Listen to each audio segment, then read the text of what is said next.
Road భద్రత పడిద్దాం, ఆనందంగా జీవిద్దాం. మార్చిలో Vijayawada west bypass road open అవుతుందని తెలిసిన కాడి నుంచి మన వాళ్ళంతా కూడా ఎప్పుడు ఓపెన్ అవుతుంది, వెళ్ళొచ్చా అని అడుగుతున్నారు. వాస్తవ పరిస్థితి అయితే నేను ఈ రోజు మనం ఈ వీడియోలో అయితే చూద్దాం. ఇప్పుడు నేనున్న ప్లేస్ అంబాపురం. ఇక్కడ చూసారుగా, ఇక్కడ బ్రిడ్జ్ వర్క్ అనేది కంప్లీట్ అయితే కాలేదు. అదేవిధంగా మనకి నల్లకుంట దగ్గర అక్కడ కూడా ఇంకా పనులు ఏమన్నా ఉన్నాయి. దాని గురించి అక్కడ క్లోజ్లో అయితే ఉంది. అంటే హైదరాబాద్ హైవే దగ్గర కూడా క్లోజ్లో అయితే ఉంది. ఇక్కడ అంబాపురం దగ్గర ఈ రకంగా అయితే ఉంది. ఇది మనం మార్చి 1వ తారీఖు నేను ఈ వీడియో చేస్తుంది. అంటే నేను ఒక 3 days బ్యాక్ అయితే రికార్డ్ చేయడం అయితే జరిగింది.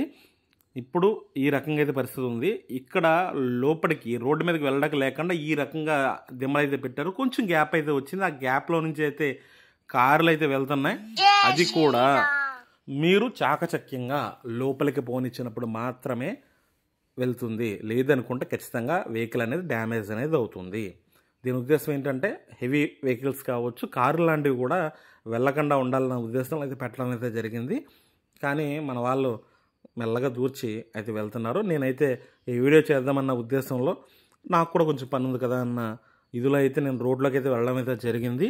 ఇక్కడ చూసారుగా, అంబాపురం దగ్గర బ్రిడ్జ్ వర్క్ అయితే పూర్తి కాలేదు. అదేవిధంగా నల్లకుంట నుంచి అంబాపురం మధ్యలో కూడా రోడ్డు పనులు అయితే జరుగుతున్నాయి. ఇది మార్చి 1వ తారీఖున వీడియో అప్లోడ్ చేసేది. ఇప్పటికీ ఈ పరిస్థితి ఇలాగుంది. అంతేకాకుండా ఇక్కడ నుంచి టోల్గేట్ మధ్యలో కరెంటు తీగలు అనేది హైట్ పెంచాల్సిన అవసరం ఉంది. అక్కడ ఇంకా ఆ పనులు అనేవి జరగలేదు.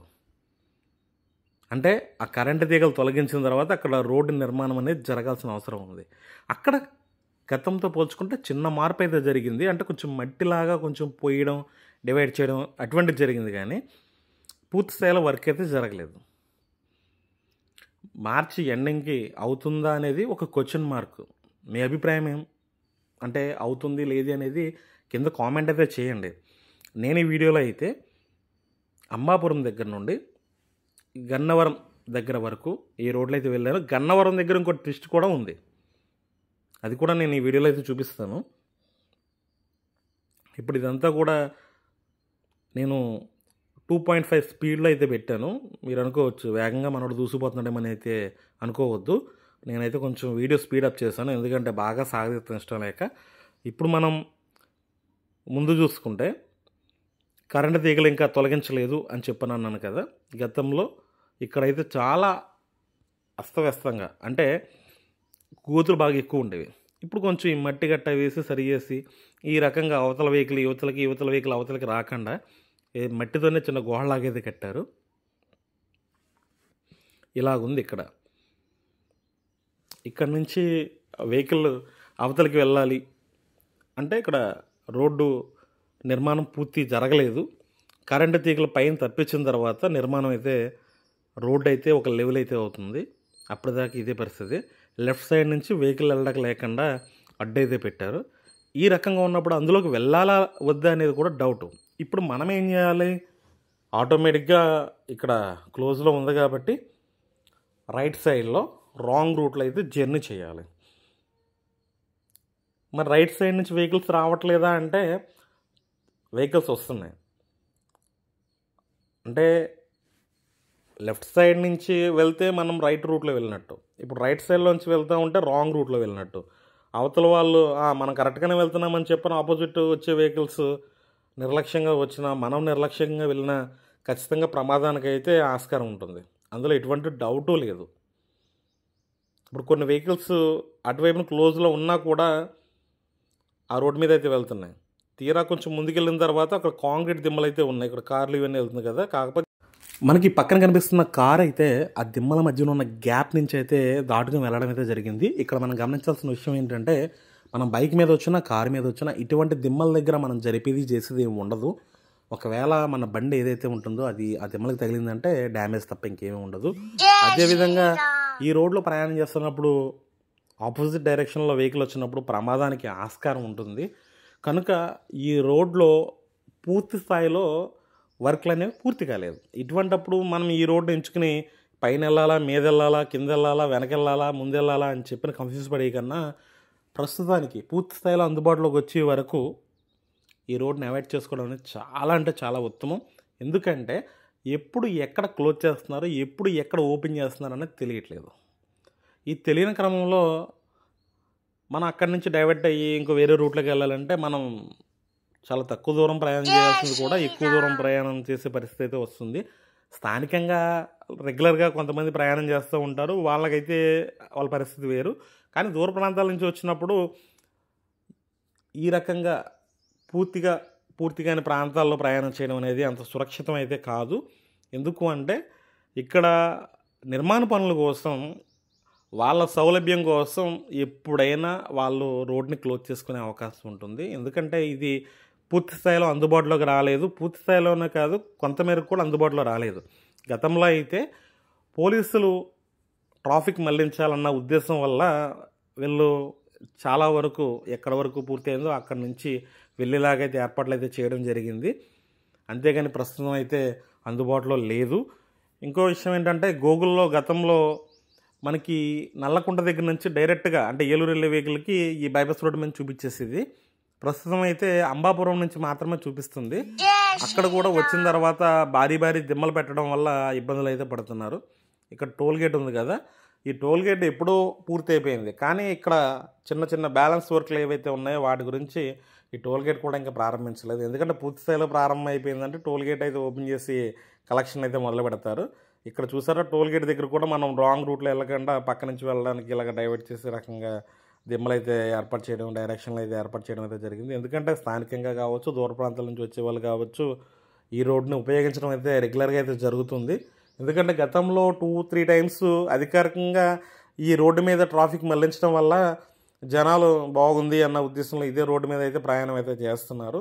ఇప్పుడు ప్రభుత్వం మార్చ్ కల్లా, అంటే ఇది మార్చ్, ఈ 2025 మార్చ్ ఎండింగ్ కల్లా ఓపెన్ చేయాలని లక్ష్యంగా అయితే పెట్టుకున్నారు. ఇప్పుడు మార్చ్ అయితే వచ్చేసింది. ఇక్కడ పనులు చూస్తే కారణాలు ఏవైనా కావచ్చు, ముందుకు సాగని పరిస్థితి అయితే ఉంది. ముందుకు సాగితే చాలా ఆనందంగా వినియోగించుకోవాలి అని ఆసక్తిగా ఉన్న వ్యక్తుల్లో నేను కూడా ఒకరిని. ఈ రోడ్డు మీద ప్రయాణం నేను ఉదయం మాటలు చేస్తున్నాను, అందుకనే పొగమంచు అయితే కనిపిస్తుంది చాలా పెద్ద మొత్తంలో. ఇది ఇక్కడ ఈ రకంగా అయితే పరిస్థితి ఉంది. ఇంకోటి ఏంటంటే నేను వీడియోలో అయితే చెప్పాను, నేను గన్నవరం దగ్గర కూడా కొంచెం ఇబ్బంది ఉందని. గన్నవరం దగ్గరే కాదు, మనకి ఈ రోడ్డు గన్నవరం దాటిన తర్వాత పివి సిద్ధార్థ కాలేజ్ దగ్గర, చిన్నవాడిపల్లి దగ్గర మనకి హైవేలో కలిసే ప్రాంతంలో కూడా గతంలో ఆ జంక్షన్కి అంటే ఒక వంతెన లాంటిని నిర్మించారు కదా, అక్కడ అప్రోచ్ వే ఏదైతే ఉంటుందో వంతెనకి అప్రోచ్ వే, అక్కడ ఆ పని అయితే పూర్తయిపోయింది.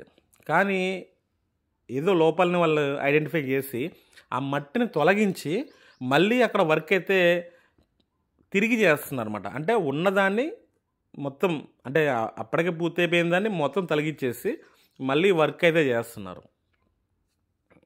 అంటే డబుల్ పని అయితే మళ్ళీ ఇప్పుడైతే జరుగుతుంది. అదే పరిస్థితుల్లో గన్నవరంలో కూడా, అంటే గన్నవరం ఊళ్ళోకి వెళ్ళే దగ్గర అయితే మనకి కనిపిస్తాయి. దాన్ని కూడా మనం ఈ వీడియోలో అయితే చూడవచ్చు. కనుక ఈ రోడ్డు ఇప్పుడప్పుడే పూర్తయిపోతుంది, త్వరలో అందుబాటులోకి వచ్చేస్తుంది అనుకునే వాళ్ళకి ఇది నిరాశ కింద మనం చెప్పొచ్చు. ఈ రోడ్డు పూర్తి అవ్వడానికి కొంచెం సమయం పడుతుంది, అందులో ఎటువంటి అనుమానం లేదు. ఎవరిని నిరుత్సాహపరచాలన్న ఉద్దేశం నాకు అస్సలు లేదు. ఈ రోడ్డు ఎప్పుడు అందుబాటులోకి వస్తుంది అనేది ఒక క్వశ్చన్ మార్కు. మీకు ఏమైనా తెలిస్తే కామెంట్ చేయండి. అదేవిధంగా ఈ రోడ్డు అందుబాటులోకి వచ్చింది అనుకున్నప్పుడు అందుబాటులోకి వస్తుంది. చాలా డెడ్ లైన్స్ అయితే విజయవాడ వెస్ట్ బైపాస్ రోడ్డుకి అయితే మనం చూసాము. ప్రస్తుతం ఈ రోడ్డు అయితే ఇలా ఉంది. ఏ రోజైతే అందుబాటులోకి వస్తుందో ఆ రోజు మనం అందుబాటులోకి వచ్చింది అనుకోవడం తప్ప, అప్పుడు వచ్చేస్తుంది ఇప్పుడు వచ్చేస్తుంది అనుకుంటే పగటికల్లా కన్నట్టు తప్ప అంత మించి అయితే ఏమీ కాదు. రయ్యమని దూసిపోవాలి మనం అనుకోవచ్చు, కానీ ఇక్కడ ఆ పరిస్థితులు అయితే ప్రస్తుతానికి లేవు. ఇక్కడ మనం చూసుకుంటే గన్నవరం వైపు వెళ్ళడానికి నేను సర్వీస్ రోడ్లోకి అయితే దిగుతున్నాను. ఇక్కడ మనకు రైట్ సైడ్లో వంతెన ఉంది కదా, ఆ వంతెన మీద నుంచి మనం తప్పించుకుని వెళ్ళి బయ్యమని వెళ్ళామనుకోండి, చెన్నకేశ్వరరెడ్డి సినిమాలో బాలకృష్ణ సత్తిరెడ్డి అంటే సింహలు గాలిలో ఎత్తాయి కదా, మనం అలా లెగుతాం అన్నమాట. ఎందుకంటే గతంలో ఉన్న అప్రోచ్ రోడ్డుని మొత్తం అన్నీ కూడా తొలగించి ఈ రకంగా మనకి రైట్ సైడ్ రోడ్ ఏదైతే ఉందో మట్టి పని చేసింది, అటువంటి దాన్ని మొత్తం తొలగించి తిరిగి ఆ మట్టి పనులు అనేవి చేస్తున్నారు. ఇప్పుడు మీరు వీడియోలో అయితే స్పష్టంగా చూసారు కదా, ఇది గతంలో చేసిన పని. దీన్ని మళ్ళీ ఏం మైనస్ గుర్తించారో దాంట్లో అయితే పనులు అయితే తిరిగి అయితే మళ్ళీ చేస్తున్నారు. ఇది గన్నవరం దగ్గరలో చూసారు కదా, ఆ రకంగా మొత్తం అంతా కూడా మట్టి పని అయితే తిరిగి అయితే చేస్తున్నారు. ఇప్పుడు మళ్ళీ మనం ఇటువైపు నుంచి కూడా మళ్ళీ ఒకసారి చూద్దాం మట్టి పని. చూసారా, అంటే బ్రిడ్జ్కి టోటల్గా అవతల వైపున అప్రోచ్ వే అనేది లేదన్నమాట. ఈ రకంగా ప్రస్తుతం అయితే గన్నవరం దగ్గర అయితే పరిస్థితి ఉంది. విజయవాడ వెస్ట్ బైపాస్ రోడ్డు పరిస్థితి అయితే ప్రస్తుతం ఇలాగుంది. కాబట్టి ఎప్పుడు అందుబాటులోకి వస్తుందని చెప్పడం అనేది కొంచెం కష్టం. ఎందుకంటే ఒకరి దగ్గర పనులు బ్యాలెన్స్ ఉన్నాయనుకుంటే చెప్పడానికి అవకాశం ఉంటుంది. ఇక్కడ చాలా డిపార్ట్మెంట్లకు సంబంధించిన పెండింగ్స్ అయితే ఉన్నాయి కనుక విజయవాడ వెస్ట్ బైపాస్ రోడ్డు ఎప్పుడు అందుబాటులోకి వస్తుందనేది ఒక క్వశ్చన్ మార్క్. కాబట్టి మనం ఈ రోడ్డుని ప్రస్తుతం ఎంచుకోవడం అనేది అంత కరెక్ట్ అయితే కాదు. విజయవాడ బైపాస్ రోడ్ ఒకటి ఉంది పాతది, తర్వాత విజయవాడ సిటీలోంచి ప్రయాణం చేయడం అనేది ఉత్తమం. మనందరం కూడా రోడ్డు భద్రత పాటిద్దాం, ఆనందంగా జీవిద్దాం. మరొక మంచి వీడియోతో మళ్ళీ కలుసుకుంటాం. అంతవరకు సెలవు. నేను మీ కళా లక్ష్మణ్ కుమార్.